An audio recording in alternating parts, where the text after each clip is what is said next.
Bienvenidos a la primera Feria Internacional Arte Capital. Es un gusto para nosotros tenerlos aquí. Queremos generar una comunidad de artistas la más importante de México y América Latina y después del mundo. Vamos a empezar esto. Quienes estén por ahí y les interese toda esta charla, se va a poner increíblemente buena. Muchas gracias. Por favor, Gelue, te doy un micrófono. Por favor, David, Cristian, les doy el otro micrófono. Y venga, comencemos. Le comentaba yo a la gente que no se vayan porque al final tenemos todavía show y todo esto está armado. Pero venga, muchísimas gracias muchachos por estar conmigo, con nosotros. Y voy a dar un poquito de contexto de quiénes son los artistas que van a estar aquí en esta mesa. Y primero voy a empezar por Gelue Nocedal, las damas primero, ¿no? Y Gelue Nocedal estudió la licenciatura de arte en la Universidad del Claustro de Sor Juana, concentrando su enfoque en la historia y teoría del arte en México. Dirigió el Museo del Palacio Postal, implementando por primera vez salas museográficas en el segundo piso del recinto, gestionando y curando más de 50 exposiciones de artistas mexicanos. Ha publicado textos en distintas revistas de arte, colaborado en investigaciones para libros, así como proyectos de restauración del Instituto Nacional de Antropología e Historia, INAH. Actualmente, Gelue es la directora de vinculación de Arte Capital. Un fuerte aplauso para ella, por favor.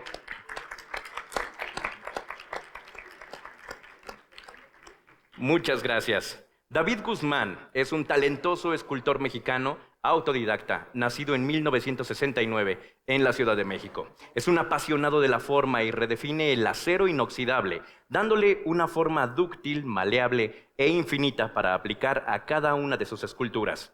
Es un escultor al que le gusta romper esquemas y cautiva a todos sus espectadores creando múltiples formas ambiciosas en espirales y complejas. Según el artista, una buena escultura es una que produce una sensación en su espectador y logra crear un triángulo de amor entre la escultura, el escultor y el espectador. Él, David Guzmán, fabrica sus esculturas de principio a fin. Un fuerte aplauso para David, por favor. ¡Bravo! ¡Eso! ¡Las porras! Y tenemos por favor a nuestro director de Arte Capital, Cristian Borbolla. Cristian es pintor, muralista y grabador, es un gran artista visual, es embajador de reconocidas firmas internacionales de materiales para artistas, es conferencista, expositor y generador de diversos seminarios para el perfeccionamiento de las bellas artes. La obra de Cristian Borbolla se encuentra exhibida en reconocidas galerías y forma parte de importantes colecciones particulares. Sus piezas son creaciones únicas que invitan al espectador a cuestionarse, a penetrar un mundo de simbología y esoterismo que tienen por objeto transmitir un fuerte mensaje. Un gran aplauso para nuestro director, Cristian Borbolla. Muchachos, Gelue, pues venga, vamos a comenzar esta charla que nos trae a la mesa a que redefinamos un poco, no qué es el arte, sino qué es el oficio del arte y de dónde viene todo eso. Y creo que la más indicada para que nos dé un contexto sería Gelue, porque arte como se conoce ahora no es como nació, ¿no? La concepción fue distinta. Cuéntanos, mi querida Gelue. Bueno, pues muchas gracias por estar aquí. Yo quiero partir en esta parte que a lo mejor a algunos les parece un poco más aburrida, les va a emocionar más escuchar a Cristian y a David, que son los creadores, pero me parece importante dar este contexto. Arte viene de la unión de dos palabras griegas y romanas, tecne, que es la que quiero hablar. La tecne era precisamente la técnica. La técnica es parte del oficio porque sin la técnica el oficio no se puede ir dando, porque la técnica se va perfeccionando. Entonces quisiera partir de reconocer que el arte efectivamente ya no se reconoce meramente como la técnica de la copia de la naturaleza como se creía en ese momento o en su caso contextual de la copia de los dioses. Aquí lo que ha estado ocurriendo es que el arte ha ido rompiendo sus propias barreras. Hoy en día, y lo hablamos en el primer workshop, el arte no se puede definir. El arte es un término que va avanzando y que siempre se va contextualizando. Pero el oficio del arte, ese sí es algo que no se puede perder. Vamos a entrar un poquito en controversia para después pasar con los artistas. Un gran ejemplo de la pérdida del oficio en el arte es uno de los artistas, pues precisamente más controversiales de finales del siglo XX, que es Andy Warhol. Andy Warhol fue un gran dibujante, desde chiquito le interesó el dibujo, tenía una gran capacidad técnica, pero se dio cuenta que no podía ganar dinero dada la ruptura estética de las vanguardias del siglo XX, los movimientos de performance, de todo este otro tipo de arte que comenzó en la década de los 60, de los 70, con el grupo Fluxus, con estos distintos colectivos que tenían un modo distinto de presentar el arte. Todo esto se rompe y Andy Warhol se da cuenta de esto. Él decide que él no puede ser rico, que era su ambición número uno. Esto lo pueden encontrar en cualquiera de sus biografías. Era realmente un hombre que quería vivir del arte, quería ganar dinero a través del arte, pero se dio cuenta que con la técnica ya no le funcionaba. Hubo una pérdida estética, hubo una ruptura, entonces renovó el modo de crear. ¿Y qué fue lo que hizo? Empezó con sus workshops, ¿no? Con estos talleres en los que él creaba una primera imagen y sus, no voy a decir el término como él les llamaba, pero las personas que trabajaban para él eran los que reproducían sus piezas o los que realmente hacían las piezas. Entonces, aquí también va una pregunta para ustedes, que lo piensen, que lo dijeran en lo que los artistas dan su punto de vista. ¿Perdió Andy Warhol el oficio y entonces el oficio pasó a sus estudiantes o a las personas que trabajaban con él?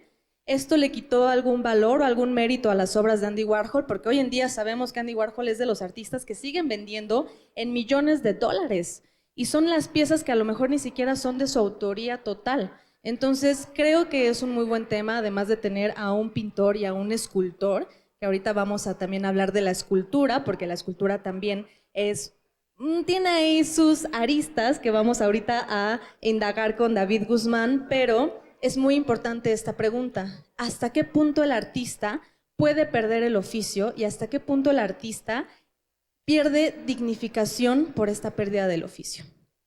Interesantísimo, muchachos. Creo que te aventaron la bolita, mi querido David. Es tuya. Agárrala. Lánzala. Bueno, yo primero quiero agradecer la presencia de todos ustedes. Y ya hemos tenido una serie de conversaciones nosotros en relación a esta cuestión de la importancia que tiene el oficio. Y yo voy a empezar de manera reiterada, voy a citar a mi maestro espiritual, que no fue mi maestro de facto, que me haya enseñado, que se haya sentado junto a mí o que me haya invitado a sentarme junto a él a aprender cuestiones técnicas del desarrollo de la escultura, pero sí de ser un ejemplo, al menos para mí, de cómo abordar esta cuestión que denominamos oficio. Y voy a remitirme un poco a tratar de definir, ya me hacías tú una pregunta que cómo podría puntualizar qué es el oficio. Yo sería una cuestión muy abierta y tal vez hablar del oficio sería una cuestión de paciencia, una cuestión de aventurarse hacia la sorpresa, una cuestión de transitar por lo no definido. Tal vez todas estas ideas podrían englobar lo que significa la adquisición del oficio. Y voy a hablar particularmente de una diferencia fundamental para entrar de una vez en controversia respecto de cómo se aborda esta cuestión de la escultura y particularmente en México. Y tal vez tire un poco no de hate, sino de esta idea romántica que tenemos. Espero no herir susceptibilidades y que en este recinto no haya esta diferencia entre lo que denominaba mi maestro espiritual. Él dio una charla en la que lo denominaron representante en la Academia de las Artes en la disciplina de escultura, y él da este discurso en una época de la historia en México en la que todos los pintores hacían escultura. Hacían, ¿no? Lo pongo entre comillas, porque no la hacían de facto. Resulta que en muchos de los casos dibujos eran transportados a la tercera dimensión, o solamente ellos técnicamente sabían hacer pequeñas piezas y entonces iban a talleres especializados en donde resulta que les gustaba o habían concebido que la escultura se vería bien de 4 metros, y entonces los que realmente ejercían el oficio hacían la escultura, bueno, ellos ya de una manera muy vistosa, se ponían su bata un poco sucia y llegaban a tomarse una foto arriba del andamio, y entonces todos les creíamos que eran los escultores de facto, ¿no? Mi maestro espiritual decía que está muy bien, unos hacen o hacemos lo que queremos y otros hacen lo que pueden, ¿no? Y hacía una diferencia fundamental terminológica entre el escultor y el diseñador de escultura. Yo no voy a entrar en Honduras respecto de qué postura es mejor, pero hay que aprender a llamar a las cosas por su nombre. Los perros son perros y los gatos son gatos, ¿no? No hay una cuestión intermedia. Y a mí me parece que aquí entramos en un punto fundamental de cuál es la intención de este abordaje de ser escultor, y voy a hablar de mi experiencia particular. Yo al ser escultor permanentemente estoy poniendo en entredicho y estoy poniendo, no sé si la palabra correcta sería a prueba, el asunto de mi conocimiento técnico para llevar a cabo alguna idea que tengo en mente para ver si la puedo concebir. Cuento aquí que de repente, en términos de idea, he tenido la intención de hacer ciertas esculturas y he dejado que pasen los años que tengan que pasar hasta que me dote del conocimiento técnico para poder hacer la escultura. Lo que quiero explicar con todo esto es que mi intención es transitar por el proceso. Eso es parte fundamental del oficio mío como escultor. Y creo que ahí yace el maná de las cosas, es donde brota la luz. Creo que en el asunto del proceso es donde uno se aventura, como empecé diciendo que era el oficio, hacia lo insospechado, donde se deja uno sorprender, donde todas esas ideas que uno tiene preconcebidas las pone en contraposición con la realidad y entonces pasan cosas fantásticas. Yo particularmente experimento un proceso de transformación en el camino y hablando en contrapeso de esto que decía de los diseñadores de escultura, ellos están viendo y se están evitando todo este regalo de lo que pasa en el proceso y entonces toman un atajo para llegar al resultado de la escultura. A mí ver la escultura terminada es solamente una consecuencia, pero lo que yo me quedo después de la manufactura de la escultura es todo ese proceso interno transformador que sucedió dentro de mí. Y eso no es para nadie ni de nadie, y es ese profundo regalo que a mí me da la vida por... y no es una decisión que yo haya tomado, ¿no? Yo hago escultura porque no puedo hacer otra cosa. Porque si no, pues no sé qué haría. Ese es el medio de expresión para decir profundas cosas que tengo dentro de mí, que ese es el código en el que yo me puedo expresar. Y creo que efectivamente toda esa emoción está reflejada en cada una de las obras, ¿no? Tanto tuya como de todos los artistas que están aquí y que podemos verlas para que quien no sabe de la obra de David, son justo las que están acá enfrentito de nosotros, bueno, enfrente de ustedes, detrás de nosotros, ¿no?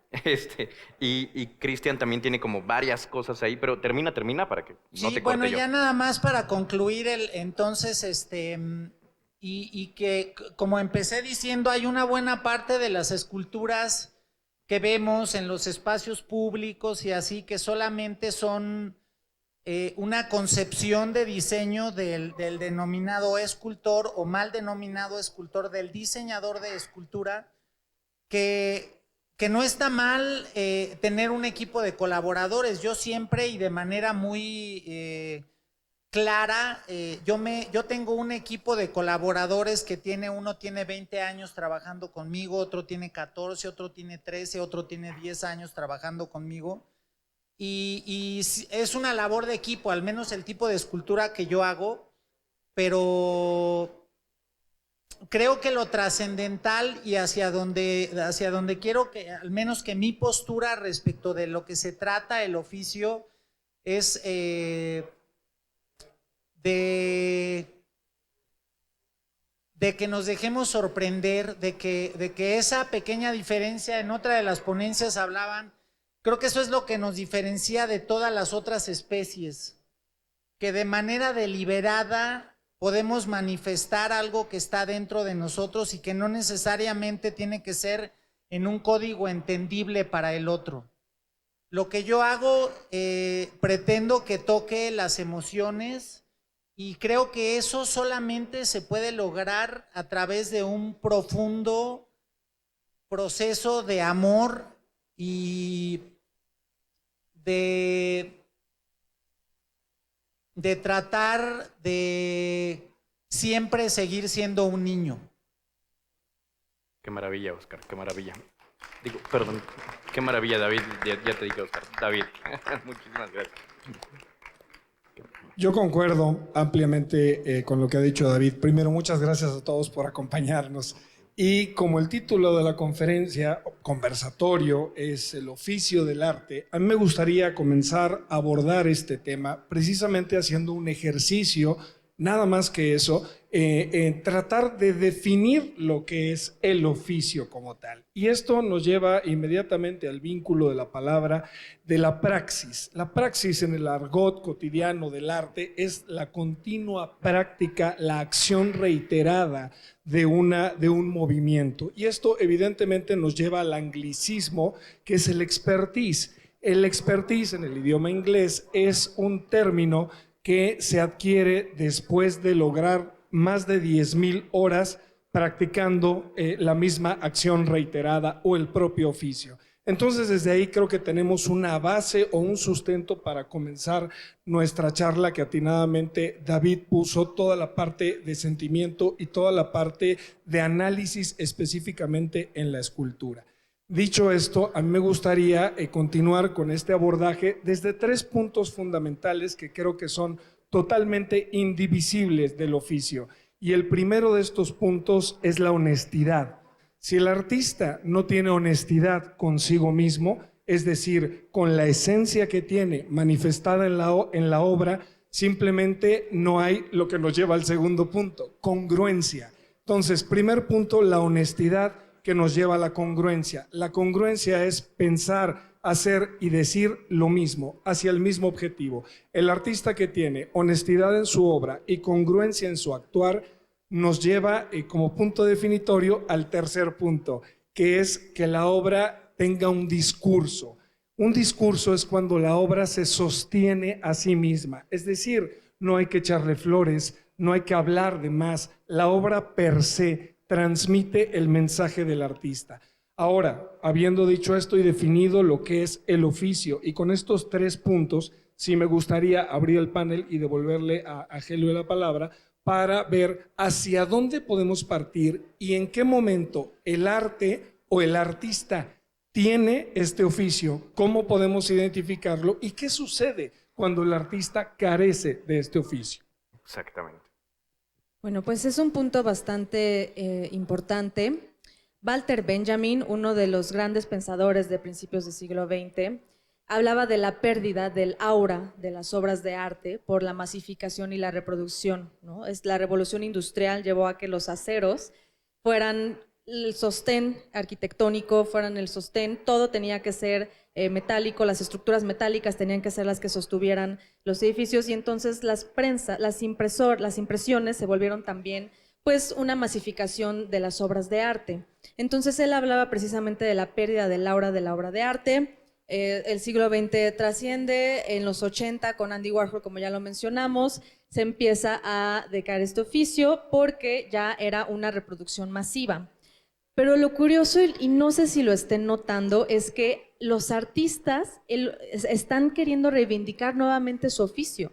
Porque obviamente llevamos ya varios años de los 2000, llevamos 23 años de reproducciones de la reproducción de los ready-made. Marcel Duchamp hizo los ready-made para su contexto, para criticar a los curadores y galeristas de su momento. Que ya más adelante algunos artistas hayan aprovechado y hayan dicho, oye, eso me gusta y está más fácil, porque yo no tengo que dibujar, aprender a dibujar, yo no tengo que dibujar. ¿Por qué? Si te puedo venir, te presento esta botella, te la pongo medio vacía y entonces te digo, esto habla de la infinitud del ser, esto te habla de que yo estoy muy vacío en el alma, y entonces el discurso empieza a imperar en lugar de, obviamente, la técnica del oficio. Entonces, no sé si se están dando cuenta, pero este tipo de eventos en los que traemos artistas que tienen oficio, si se han dado una vuelta, todos los artistas que están aquí presentes, incluyendo a nuestros dos artistas que nos acompañan, tienen un oficio y lo pueden ver en su obra. El oficio, como bien lo decían, es esta poiesis y esta praxis combinada, ¿no? Es esto poético que tienen los artistas para poder transmitir, pero que lo van mejorando en esta práctica diaria. O sea, David no llegó a hacer estas esculturas porque de la noche a la mañana dijo, ay, creo que así se pueden sostener en 3 puntos, estos metales creo que así se pueden sostener. No, tuvo que tener todo un tiempo para poder generar ese tipo de piezas y que tuvieran el momento indicado para que se pudiera sostener. Entonces, a mí algo que me parece muy valioso es que este tipo de eventos también nos llevan a reflexionar respecto a que ahorita la ruptura de la estética es precisamente con los artistas que sí tienen un oficio contra los artistas que se presentan en los museos y que presentan meros objetos y que con el discurso del curador ya entonces parece que elevaron la pieza y pues ¿dónde quedó todo lo demás? Tampoco quiero ser muy purista con este punto, ¿no? Hay algunas piezas de objetos, de arte objeto, que valen mucho la pena y hay siempre aproximaciones. Por ejemplo, tenemos a unos chicos de la Esmeralda, Andrea que anda por aquí, que está presentando en su stand un libro de artista. Pero un libro de artistas no es nada más presentar un libro en el que medio hago unas cosas. O sea, si analizan su libro de artista, tiene toda una historia, tiene toda una práctica en la que esta chica que además está formando, está egresando de la Esmeralda, está inclusive rompiendo con este discurso que las escuelas y las academias les han estado metiendo desde hace ya varios años. A mí me daba muchísimo coraje que uno de los escultores que más quiero, que ganó, ya falleció lamentablemente, el querido maestro Abel Ramírez Aguilar, maestro en honor a su memoria. Él fue medallista olímpico en oro y plata en talla de nieve y hielo en las Olimpiadas, en la de Japón y en la de París hace ya muchos años, pero ganó estas medallas y daba clases en la Esmeralda, y mi querido maestro Abel con un mezcal en la mano me decía, ya no quiero dar clases a estas nuevas generaciones porque les estoy dando clases de escultura y me piden que hagamos bongs, me piden que hagamos pipas, me piden que hagamos objetos que para nada van a poder comprender el valor y lo riguroso que es generar traer de lo bidimensional a lo tridimensional. Entonces, creo que es muy importante que sepan que todos los artistas que están aquí tienen un oficio, por eso fueron seleccionados, y que quiero que se acerquen como público para que realmente intenten indagar cuál es el oficio de estos artistas. Y me parece maravilloso que estemos rompiendo la estética, no estamos regresando, no es un retroceso, al contrario, el arte, Martin Heidegger lo decía, el arte es un concepto que siempre va a estar cambiándose, va a estar modificándose de acuerdo a su contexto. La verdad nunca es un punto fijo, la verdad siempre es un círculo que llega a un punto y tiene que retornar, llega a un punto y tiene que retornar. Mi querido Cristo, tienes muchos puntos también ahí. Hace rato dijo Helve algo muy importante. Habló de la masificación de Andy Warhol, cómo tenía este deseo de hacer dinero y se dio cuenta que con la técnica pulida y esmerada no lo iba a lograr. ¿A qué nos enfrentamos los artistas? Y eso supongo que nos ha sucedido a todos. Llega un momento que, voy a hablar de manera particular, yo tardo mucho tiempo en hacer una obra, mi obra es de gran formato, entonces yo meto 2, 3 meses en cada obra. Entonces, evidentemente, el meter tanto tiempo en una obra no te permite hacer mucha producción. Tu producción es muy limitada. Por tanto, tu obra se vuelve mucho más exclusiva. Entonces, queda totalmente fuera el rango de la masificación. ¿Hasta dónde entonces es el artista capaz de jugar con el valor de la obra para alcanzar toda esta parte que tanto quería el genio del pop para volverse millonario? Entonces caes en este juego de cómo yo no voy a poder hacer masiva mi obra porque le pongo tanto tiempo y tanto esfuerzo que simplemente el propio tiempo y el propio cuerpo no me lo permite. Entonces ahí entramos en esta ambivalencia como artistas entre ser honesto y decir: esto es lo que soy congruente con mi discurso, por tanto, esta es mi producción y no llego a más. Y hasta dónde está bien y hasta dónde está mal y hasta dónde es válido prostituir el oficio y hasta dónde sí se prostituye y hasta dónde sí está entendido dentro de estas praxis. Maestro. Bueno, yo aquí voy a hacer una puntualización que es una reflexión a la que he llegado después de mucho pensar. El concepto de tiempo es una cosa muy etérea, ¿no? Y yo voy a hablar como de dos enfoques particulares que yo concibo del tiempo, ¿no? Tenemos el tiempo de los deseos, que si ese pudiese impactar directamente a la realidad, ya nos hubiéramos acabado varias galaxias, ¿no? O sea, si tuviéramos esa posibilidad de transformar a medida que lo deseamos y sucediera, esto ya nos hubiéramos, como decía, acabado varias. Y hay otro tiempo en el que la realidad tridimensional, tácita y explícita estamos supeditados a ella y para ser más práctico, pues el tiempo de vida que tenemos, ¿no? Ese no lo podemos alargar aunque nuestro deseo cambie. Y creo que en el arte, mucho más que en cualquier otra cosa, de manera reiterada, y aquí voy a contar un par de anécdotas mías. En algún momento un galerista que era mi representante me dice: David, es que tenemos que hacer más obra. Muchos de mis coleccionistas quieren tu obra. ¿Cómo le hacemos? No, pues déjame pensarlo, ¿no? No, así de bote pronto no te puedo decir qué podemos hacer en este momento. Ya unos cuantos días después nos vemos y le digo: ya sé cómo le podemos hacer. ¿Cómo, no? Con los, ya viendo con signo de pesos esta posibilidad de producir más obra. Pues que esté menos bien hecha. Ok. No, bueno, y lo voy a decir. Pégate más el micro para que te escuchen todos. Gira más el micro porque se nos va de repente. Sí, Ahí está. Bueno, y ya me dijo esa palabra que tiene que ver con lo que toman los niños, que no seas mamila, ¿no? Me dice: no seas mamila.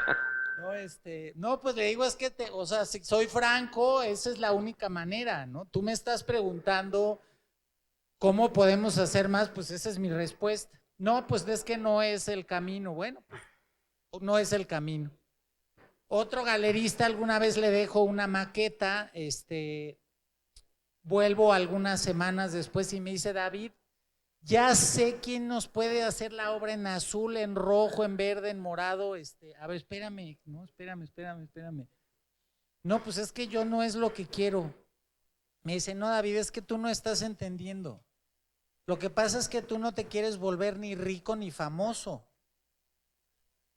No, bueno, con tus parámetros no, Claro. Yo soy artista, como decía, porque satisfago una profunda necesidad del alma, ¿no? Y digo, por añadidura, sí soy muy exquisito en mis cosas y para vivir y así, pero yo no me voy a prostituir, no sé tú, yo no. No, digo, hablaba esta cuestión de congruencia,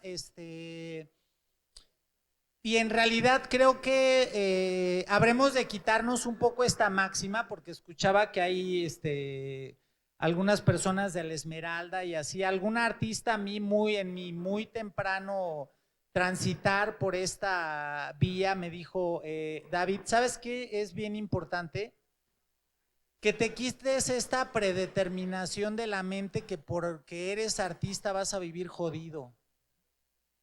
Y creo que ahí también hay que desarticular una cosa y hay que tener, por un lado, congruencia con lo que uno hace, pero también entender que uno de esto vive, ¿no? Y yo soy un romántico, muy, muy romántico, en el sentido de que pienso que le atribuyo alma a las cosas que hago, una serie de postulados que son muy propios en el tenor del romanticismo, pero también hay que ser práctico, ¿no? O sea, al final yo contacto mucho con la gente que tiene mi obra, pero también entiendo pues que hay una cuestión de un intercambio que tenemos, ¿no? Y que evidentemente no es lo que pondera o no es lo que más tiene peso, pero hay que aprender a mediar esto sin perder esta congruencia, ¿no? Porque voy a mencionar algo también que decía mi maestro espiritual, que consignar las piezas, hablando específicamente del asunto de la escultura, es como tener hijos de probeta, ¿no? Es muy fuerte, ¿no? Así, pues, ¿quién quiere tener hijos de probeta, no? No sé si aquí a alguien le den ganas, ¿no? Pues es una cosa tremenda, ¿no? Pero, pues yo sí mantengo esta postura firme, no me interesa ser famoso, no me interesa ser rico como fundamento ulterior de las cosas, así como la cuestión trascendental. Pero sí me interesa darle voz a esa necesidad interior que tengo. Ese sí es un profundo postulado que lo tuve cuando empecé, porque empecé haciendo escultura, como digo, por satisfacer una necesidad del alma, y el día de hoy, 27 años después, vuelvo a ratificar esa postura.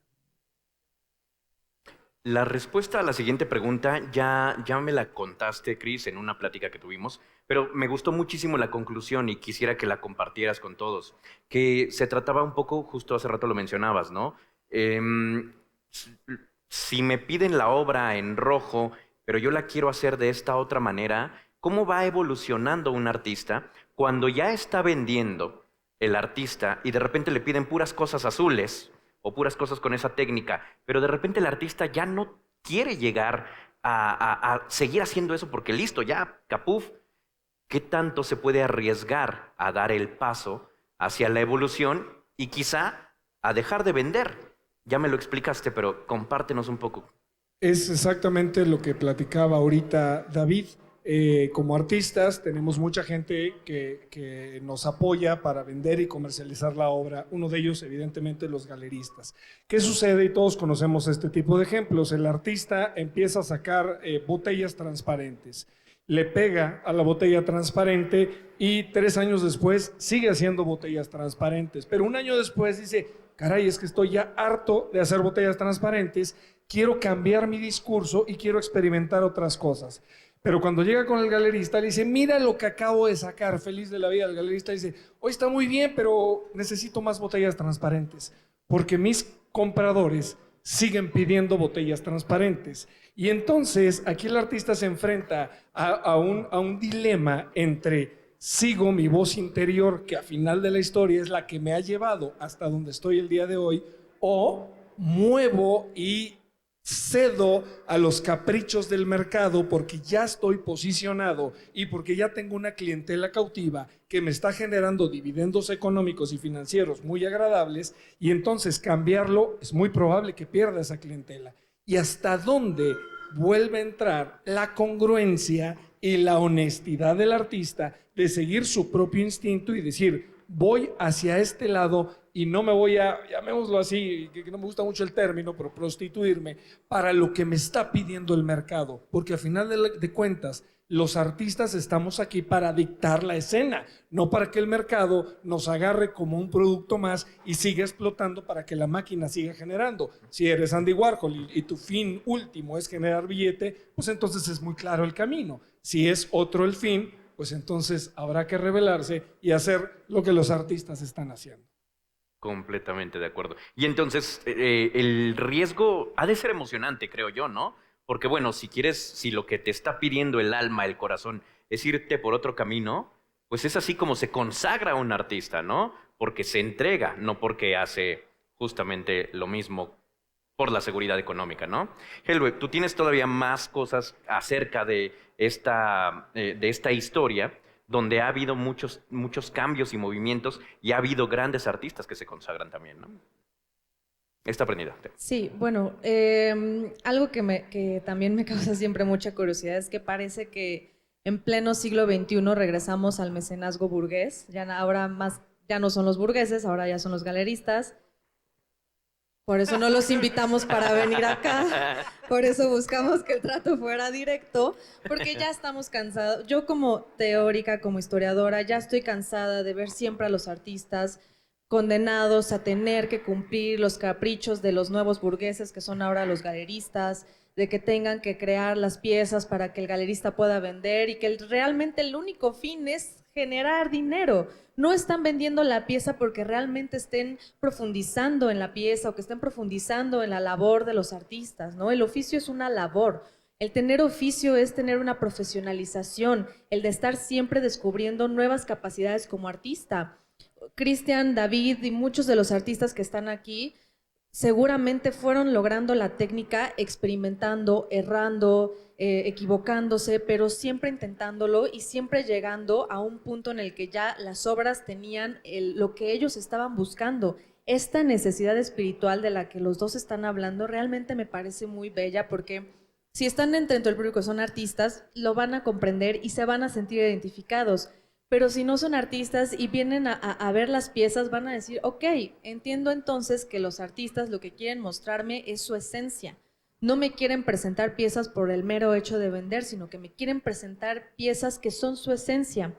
En el primer workshop mencionaba un texto que me gusta mucho de Paul Klee, Über die Kunst, que habla sobre el arte. Y Paul Klee lo que dice es que él como artista se sentía un árbol, y que con las ramas obtenía la savia de la vida y entonces los iba ramificando y estas ramificaciones eran sus obras de arte.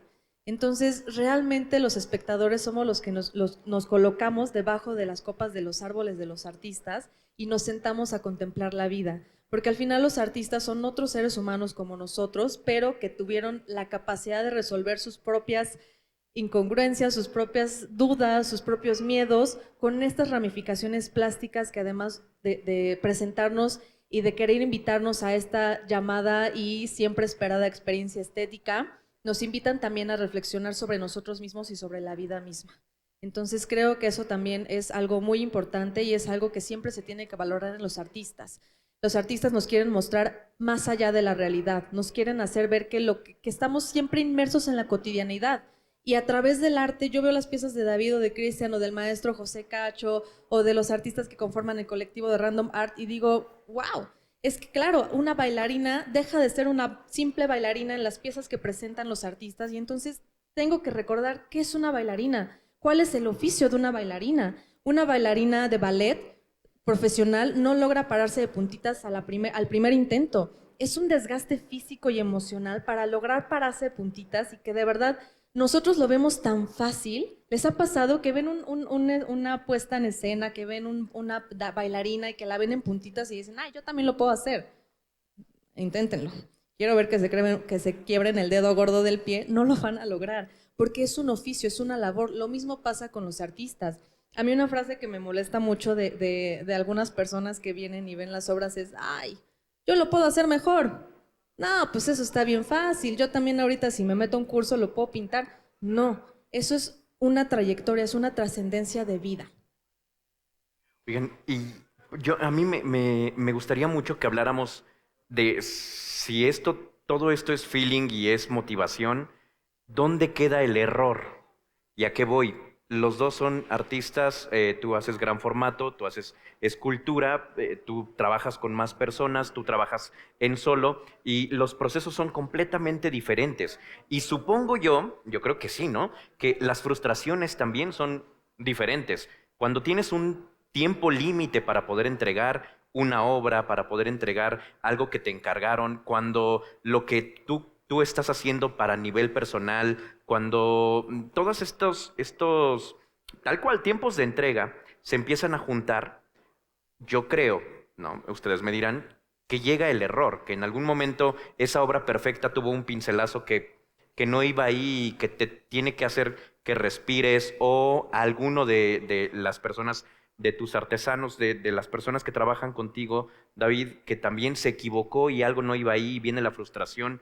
Cuéntenme un poco, quien quiera arrancarse, de los procesos, cómo son los procesos, cómo luchan con el error y cómo luchan también con entregar la chamba, porque hay que entregarla en algún momento determinado, y cómo se llega a eso para que parezca que nada pasó y que la obra ahí está y se entrega perfecta. Bueno, yo voy a empezar retomando de las últimas palabras que dijo de lucha. Así empecé yo mi transitar por la escultura, luchando con el material para doblegarlo a mi voluntad. Y a medida que ha ido pasando el tiempo, mi abordaje ha sido diferente y ahora estoy en un asunto de dialogar con el material. Y entonces ahí como que se desarticula este asunto del error, porque tal vez el error parte de mi preconcepción de que algo suceda como yo lo tengo en la mente. Y yo difiero un poco de esta idea que dice, no, es que la imaginación es así, ¿no?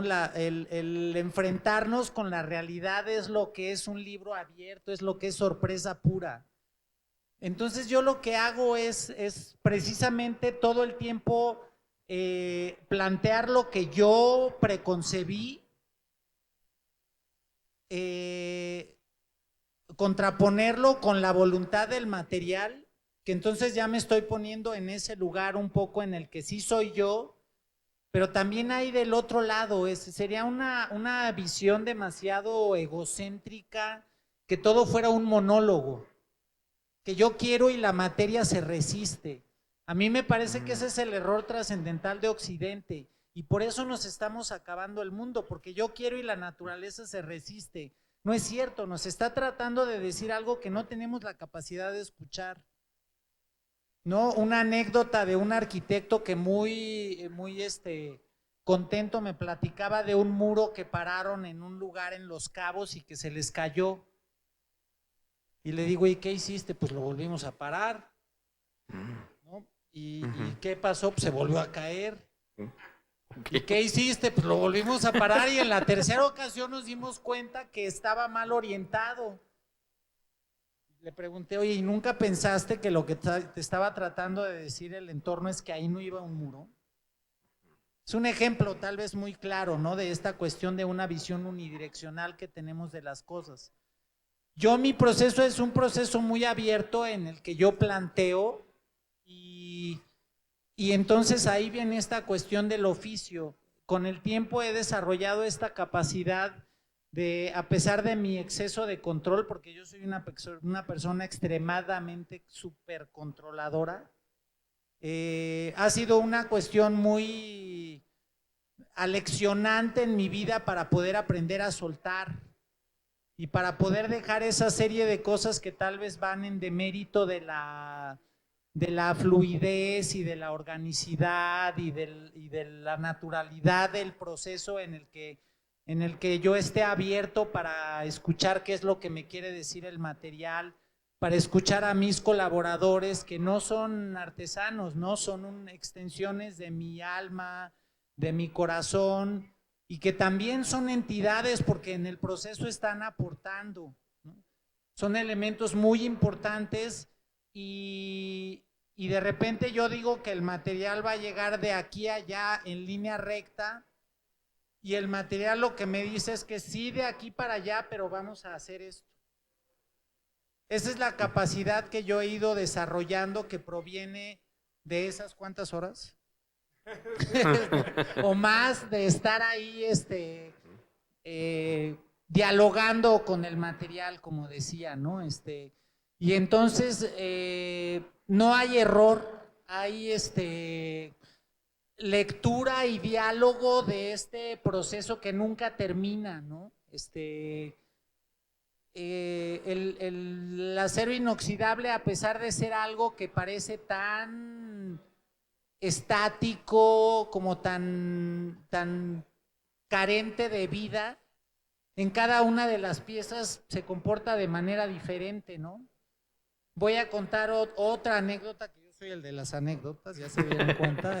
David Guzmán, el de las anécdotas. El artista de las anécdotas. No, en alguna exposición que llegué muy tarde porque nos agarró el tráfico y la escultura más grande de la exposición, llegamos tarde a la galería. Yo llegué así totalmente fuera de control, la mitad de la gente que estaba en la exposición se fue. Fue así un caos, ¿no? Y yo estaba profundamente avergonzado con el material, no sé cómo explicarlo, ¿no? Porque yo había faltado pues a esa disposición que tenía siempre el material para ser el medio de expresión. Pues total, yo así, fueron unos días terroríficos en una semana con la que no trabajé con mi equipo. Y lo primero que sucedió regresando al taller fue que el material me dijo que ahora pues era la de él, ¿no? Que yo le había ofrendado permanentemente todo este tiempo y que ahora me tocaba dejarme ir, ¿no? Que ahí estaba para ser otra vez medio de expresión. Esas experiencias profundamente transformadoras, no hay accidente, hay vivencia, ¿no? Y hay que tener esa apertura para que las cosas pasen en la vida, ¿no? No controlamos nada, ¿no? Hoy estamos y mañana ya no, y que tengamos esa capacidad de poder ver que somos solamente un pequeño átomo en este universo y que honremos ese profundo regalo de poder expresar y de poder hacer este mundo un lugar mejor solamente por el amor que le ofrendamos. Qué maravilloso.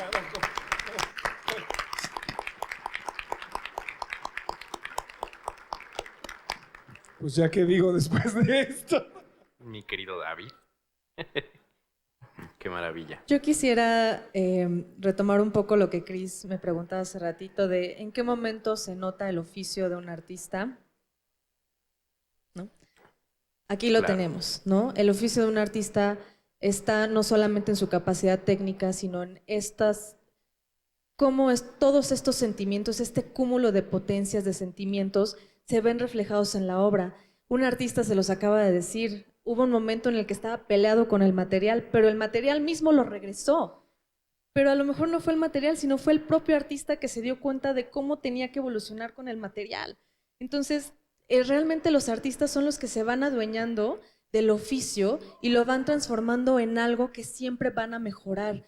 Este cúmulo de sentimientos, que casi me hace llorar a mí también, porque todo lo que dijo David ahorita se me hace muy precioso y muy valioso, porque ahorita cuando se acerquen a las piezas de cada artista, van a sentir ese oficio. ¿Cómo lo van a sentir? En cómo están conformando sus obras, cómo tienen un seguimiento con su capacidad técnica, con su discurso. Van a poder ver que tienen ciertos elementos que ya están muy marcados en teoría y en curaduría. Cuando hablamos de un artista, ya no digamos consagrado, pero un artista que ya no es emergente, un artista que ya tiene este oficio en juego propio, ¿no? Porque el dominio llega, creo que a lo mejor nunca llega, pero si llega, entonces ya el artista lo reconoce y entonces creo que esto es muy importante para que ahorita que se acerquen a cada uno de los stands puedan tener otro tipo de lectura y puedan intentar acercarse aún más. De verdad que el arte no es algo separado, el arte no es una cuestión del mero intelecto, el arte tiene que ver con todo lo decíamos al principio, praxis y poiesis, ¿no? La poiesis es toda esta parte de lo poético, de lo que un artista te puede decir a través de la praxis. No hay praxis sin poiesis y no hay poiesis sin praxis.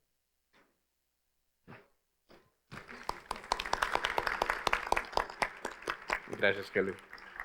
Cris. Fíjate que yo concuerdo contigo totalmente, Helwe, David. Muchas veces la gente se pregunta, oye, ¿y este arte, esta obra es buena, es mala? Creo que no hay obras buenas ni hay obras malas. Hay obras que te transmiten y hay obras que no te transmiten. Si un artista es capaz de mover tus sentimientos, de hacerte sentir algo, lo que sea hacia el lado positivo o hacia el lado negativo, y me explico mejor. Te paras enfrente de una obra y dices, puta madre, es que esta obra está durísima. Ya sentiste, ya te hizo sentir, el artista triunfó. Si el artista no te hizo sentir nada y ves lo mismo que ver el piso o la alfombra, pues el artista fracasó en esta praxis. No te transmitió su alma y su esencia. Y como bien lo dice David, los artistas dejamos o dejan esa esencia en la obra. Y eso es lo que marca la diferencia de un artista que va en este proceso de crecimiento para llegar a una consolidación, porque el público no necesita conocer o ser que tener mucha cultura, nada más tiene que sentir, y si la obra te hace sentir, el artista triunfó. Y aquí estamos repletos de obras y de artistas que nos han hecho sentir. Entonces, pues qué gusto platicar y tener estas charlas para entender realmente la labor de los artistas. Y además de entender la labor de los artistas, mi Cris, y déjame darte un aplauso porque también esa es una gran reflexión, de verdad. Además de sentir la labor de los artistas, también tenemos un reto bien importante que es heredar la concepción y el entendimiento del arte. Porque hay algo que pasa actualmente, y voy a meterme en un tema muy, muy ríspido, porque las redes sociales, a través de los seguidores y de los millones de likes y de que sucedan cosas, pues tal cual, viralizables, hacen creer a la gente que cualquier cosa puede llegar a ser arte. Efectivamente, puede ser porque si te hace sentir, estamos ante algo, ¿no? Y ya, a partir de ahí vienen todas las definiciones. Pero también creo que la misión es enseñar que el oficio es parte importante, porque una cosa que te hace sentir una vez es como un chispazo en la creatividad. Puede haber miles de chispazos en una sala de publicidad donde se está creando una campaña, pero un chispazo no significa lo mismo que haya una buena idea con estrategia que va a conseguir resultados en la audiencia y va a lograr ventas, llevándolo a la publicidad. Creo que en el arte es lo mismo. Tampoco significa que una obra que tuvo un chispazo vaya a haber más obras y más obras. Y a partir de que haya más obras, también le das movimiento a ese artista, y este artista puede seguir creando y puede comenzar a valorizar su obra muchísimo más, ¿no? Puedes entonces entrar a números grandes de venta, a que haya, tal cual lo decíamos hace rato, ¿no? A que haya consagrados en el arte. Y lamentablemente las redes sociales ahorita inflan egos, inflan a partir de viralización, inflan muchísimas cosas y la gente va y compra eso. Y entonces no hay problema con que lo compres, pero quizá compraste algo que no va a tener valor, que fue una burbuja, explotó, y después ya no vas a poder tener como de verdad una obra de arte como estas, donde hay muchísimo trabajo detrás, mucha técnica, muchas horas, y hay una construcción de arte continua, ¿no?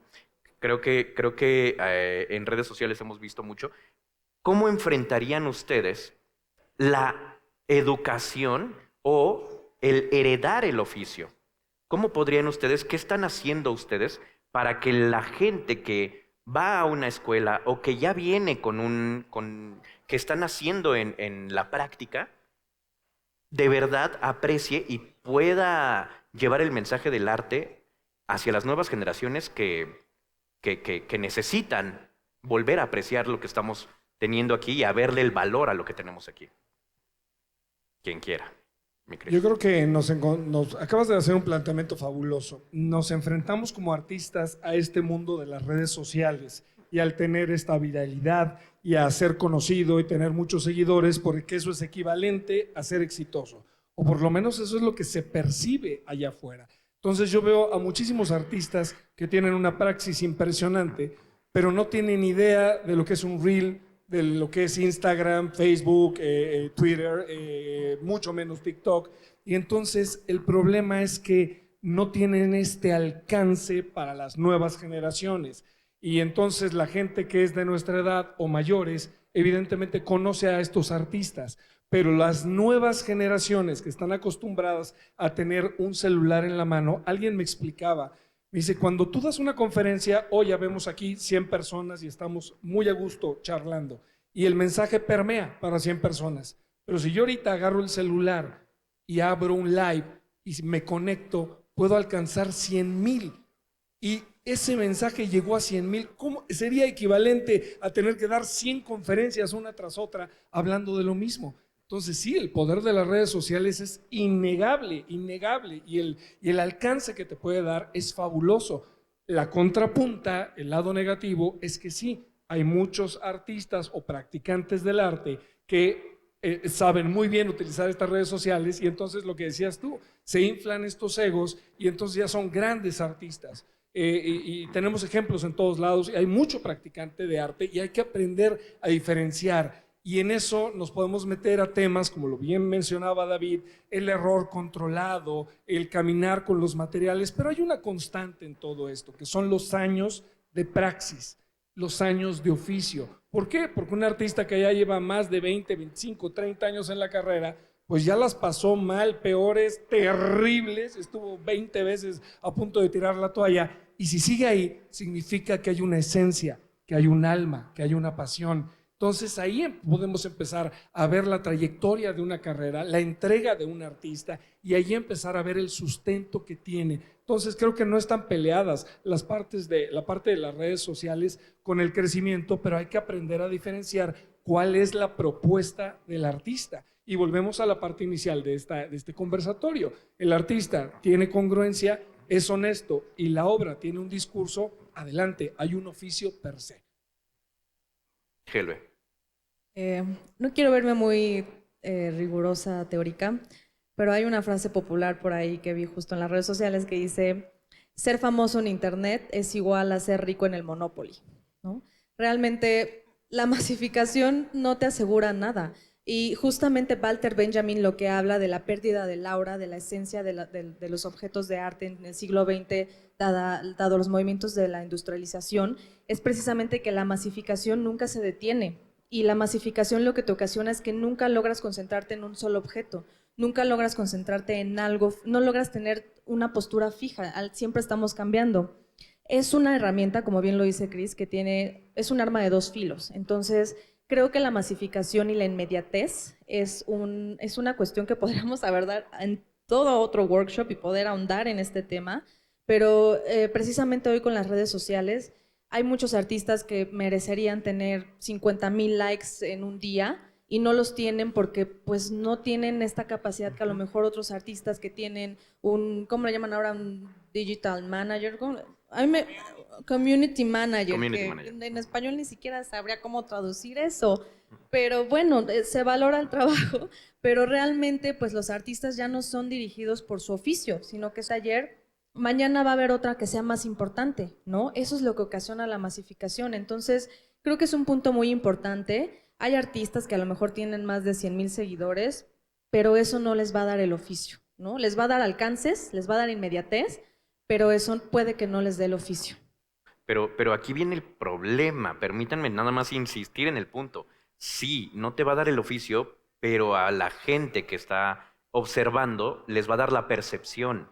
Y es ahí donde quizá el oficio puede empezar a quedar hacia abajo. Por lo tanto, creo que lo que estamos aprendiendo en todas estas conferencias es que el artista debe ser multitasking, debe saber de todo. Y si no lo sabe, debe asesorarse. Justo mañana vamos a tener una charla sobre marketing, el marketing del arte, y creo que lo que decías hace rato, el estratega digital no es nada más el community manager, sino el community manager se entiende como que el que administra las redes. El estratega es el que piensa en todo lo que va a hacer de tus redes. Si tú eres un buen artista, con un gran oficio, con obras que pueden tener muchísimo valor y mucha emocionalidad ante el espectador, y además tienes una estrategia digital que te ayuda a viralizarlo y todo, eso es lo que podríamos hacerle llegar a la gente, a las personas de las nuevas generaciones, para que digan, órale, mira, comparo, qué padre está esto, pero esto me emociona más.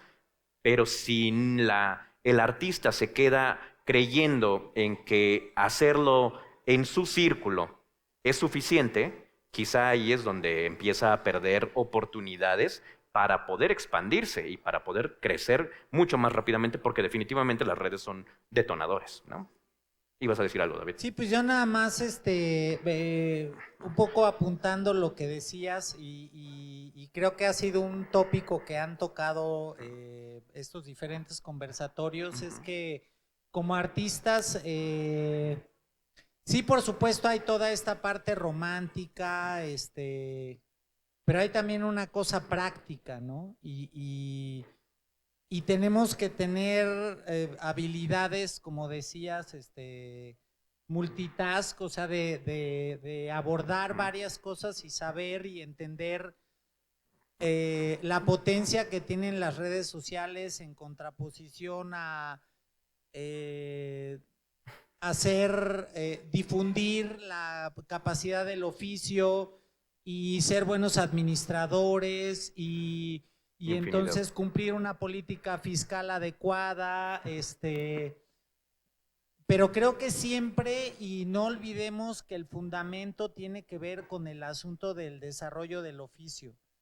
Creo que así como conclusión, y no sé si ya vayamos a... De hecho, estamos a nada de terminar, ya un par de preguntas nada más. Creo que toda esta vuelta a donde yo puntualizaría es que todas estas cuestiones periféricas y complementarias de la actividad son importantes, pero que no perdamos de vista el punto focal, que es esta disciplina, esta constancia, esta confianza, esta congruencia, este amor por lo que hacemos, este profundo regalo que tenemos de hacer cosas que en sentido estricto no sirven para nada, y aquí desarticulo un poco de esta cuestión romántica porque no nos podemos comer ninguna de las cosas que están aquí, no me refiero a un sentido práctico, ¿no? Satisface una necesidad mucho más profunda, pero que no perdamos de vista que el ser artista no es ser solo administrador, ¿no? Hablo un poco de cómo se imparte ahora el oficio de la escultura en las escuelas, es que los talleres están vacíos. Los talleres de la Esmeralda de talla en piedra y tienen una fundición de bronce, ahí nadie las ocupa. Porque entonces ahora resulta que los escultores son perfectos administradores y que son muy buenos diseñadores. Pues bueno, entonces, pues que sean diseñadores y que sean administradores, ¿no? Pero no están ejerciendo de facto el oficio, ¿no? A mí, ya redondeando, es que no perdamos de vista eso trascendental, pero que tengamos la capacidad y la habilidad de hacer que todas estas actividades complementarias vayan en función a que podamos seguir desarrollando el oficio y a que podamos vivir adecuadamente y a que podamos viajar y a que podamos hacer lo que legítimamente queremos, desarrollando esta actividad como cualquier otra, ¿no? Con un sentido de responsabilidad y de disciplina, ¿no? Porque otra de las cosas o de las ideas que yo quiero desarticular en esta función del oficio, por supuesto que sí hay inspiración y por supuesto que hay una serie de cosas, pero no sé quién era el que lo decía, alguien decía que trabajaba todo el tiempo para que la inspiración lo agarrara trabajando, ¿no? No sé si lo decía José Luis, alguien lo decía, ¿no? Algún artista lo decía, José Luis Cuevas. Otro diseñador de escultura, perdón. Pues que es una cuestión de disciplina, ¿no? Y que no se nos olvide la disciplina y que todas las otras cuestiones complementarias ayudan a darle sustento para que esto sea posible, ¿no? Esa sería mi conclusión. Muchísimas gracias, David. Muchas gracias, David.